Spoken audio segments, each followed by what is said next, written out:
Мемлекеттік қызмет істері және сыбайлас жемқорлыққа қарсы іс-қимыл агенттігі, мемлекеттік қызмет саласындағы басшылықта, мемлекеттік қызмет көрсету саласын бақылауда, сондай-ақ сыбайлас жемқорлық құқық бұзушылықтардың алдын алуда, анықтауды және тергеуді жүзеге асырады.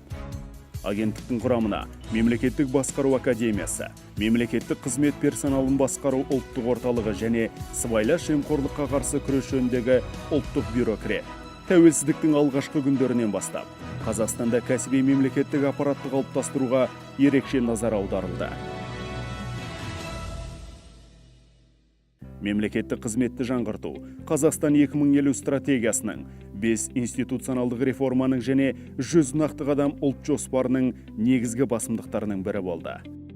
Жүйелі реформалардың нәтижесінде меритократия, прагматизм, тиімділік пен қоғам алдындағы есеп қағидаттарына негізделген мемлекеттік қызметтік ерекше моделі құрылды. Мемлекеттік қызмет жүйесінде елеулі өзгерістер жүргізілді. Үміткерлерді тек конкурстық негізде 3 кезеңді іріктеуді қолдана отырып ауыстыру көзделген. Теориялық білімді бағалаудан біліктілікті бағалауға ауысты. Бірыңғай біліктілік шеңбері енгізілді. Конкурс рәсімдерінің ашықтығы үшін бақылаушылар институты енгізілді. Оқыту бағдарламалары практикаға және біліктілікті қолдануға жаңғыртылды. Барлық бағдарламалар әлемнің үздік жоғары оқу орындарымен бірлесе әзірленді.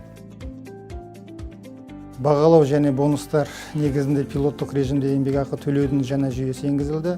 Қызметкерлерді бағалау жүйесі, ротация және тағылымдамалардан институттары жетілдірілді. Шетелдік менеджерлерді жалдау институты енгізілді.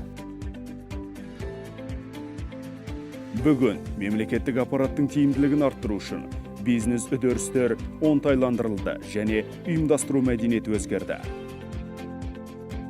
Мысалы, кадрлық іс жүргізу жүйесі автоматтандырылды. Экономикалық ынтымақтастық даму ұйымының сарапшылары Қазақстанның мемлекеттік қызметін кәсіби стратегиялық деп бағалайды. Экономикалық ынтымақтастық пен даму ұйымы Қазақстан мен осы ұйымға мүше елдердің мемлекеттік қызметіне салыстырмалы талдау жүргізді. Қазақстан адам ресурстарын басқару жүйесін дамыту тұрғысында экономикалық ынтымақтастық пен даму ұйымы елдерінің ұстанымына сәйкес келеді. Қазақстан экономикалық ынтымақтастық пен даму ұйымы елдерімен мемлекеттік аппараттың есеп берушілігін, тиімділігін және функционалдығын арттыруға бағытталған реформаларды іске асыру бойынша ортақ басымдықтары көп. Сервистік мемлекетті дамытудағы басымдық халық пен бизнестің қажеттілігін алдын ала қорғайтын қызметтерді көрсетудің ыңғайлы және қолжетімді ұтқыр цифрлық жүйесін құру болып табылады. Электрондық мемлекеттік қызметтер тұрмыстық сыбайлас жемқорлықты жоюдағы маңызды қозғалтқыш. Біріккен ұлттар ұйымының 2018 жылғы рейтингісіне сәйкес, Қазақстан электрондық үкіметті дамыту бойынша көшбасшылар тізіміне енді, ал Азия елдері арасында 8-ші орынды иеленді. Осы саланы жетілдіру мақсатында агенттік сандық агент мобильдік қосымшасын іске қосты. Ол нақты уақыт режимінде халыққа қызмет көрсету орталықтары мен басқа да мекемелер жұмысының сапасы туралы агенттікті хабардар етуге және азаматтардың проблемаларын барынша жедел шешуге мүмкіндік береді.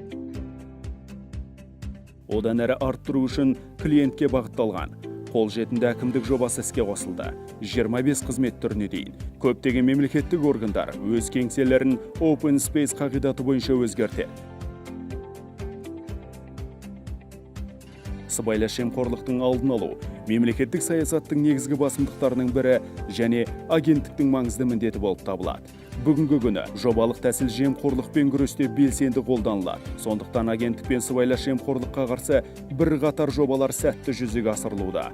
Біз әкімдіктермен бірге еліміздің барлық өңірлерінде адалдық алаңы жобалық кеңселерін құрдық. Жобалық кеңселердің басшылары ретінде азаматтық қоғам өкілдері тағайындалды.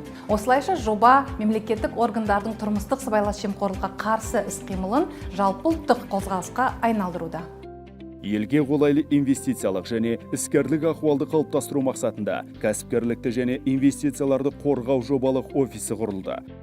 Жобаның мақсаты лауазымды тұлғалар тарапынан инвесторлар мен бизнеске төнетін кез келген бюрократиялық және сыбайлас жемқорлықтан 100% қорғаныс.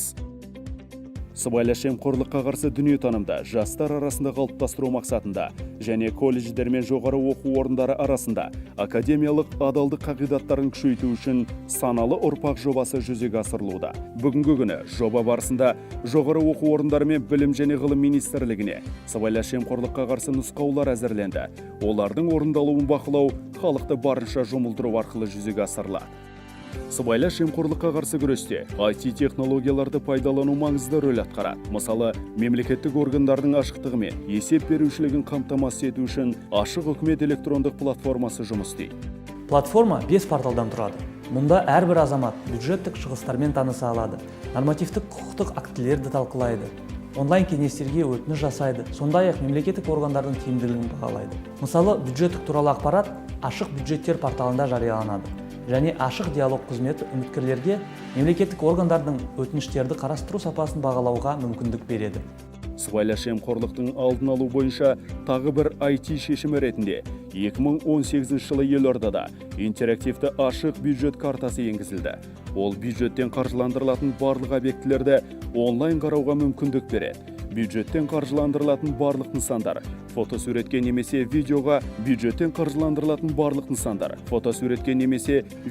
қоса шағын қалдыруға болады. Жылдың соңына қарай осындай карталар бүкіл ел бойынша іске қосылады. Жақсы қоғамды құру шағын мәселелерден басталады. Солардың бірі адалдық дүкендерінің ашылуы болды. Олардың жұмыс принципі сенімге негізделген. Сондықтан олар сатушыларсыз жұмыс істейді. Ел аумағында, мемлекеттік мекемелерде, университеттерде, мектептерде, соттарда, әуежайларда және полицияда 4000-нан астам дүкен ашылды. Күн сайын мыңдаған қазақстандықтар ең алдымен өздеріне адалдығын дәлелдейді.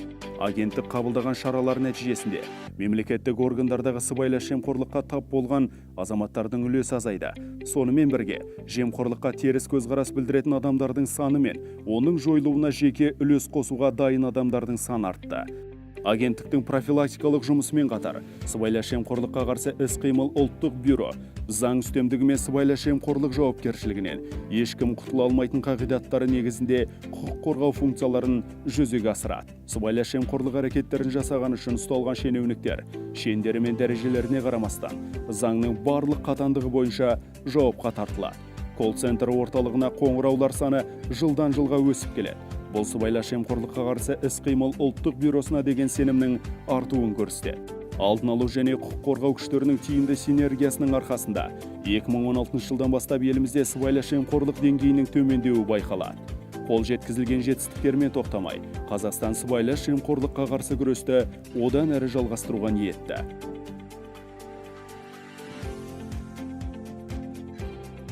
Агенттік өз қызметінің негізгі бағыттары бойынша халықаралық ынтымақтастықты белсенді дамытуда. Қазақстан сыбайлас жемқорлыққа қарсы іс-қимыл саласындағы негізгі халықаралық құралдарды ратификациялады. Сондай-ақ бүгінгі күні агенттік Қазақстанда Біріккен ұлттар ұйымы есірткі және қылмыс жөніндегі басқармасының сыбайлас жемқорлыққа қарсы іс-қимыл жөніндегі өңірлік кеңесші офисін орналастыру, сыбайлас жемқорлыққа қарсы мемлекеттер тобына және ашық үкімет серіктестігіне қосылу бойынша жұмыстар жүргізуде. Адалдық, ашықтық, есеп берушілік жай сөз емес. Бұл сыбайлас жемқорлықтан ада қоғамның басты құндылықтары және еліміздің өркендеуінің кепілі.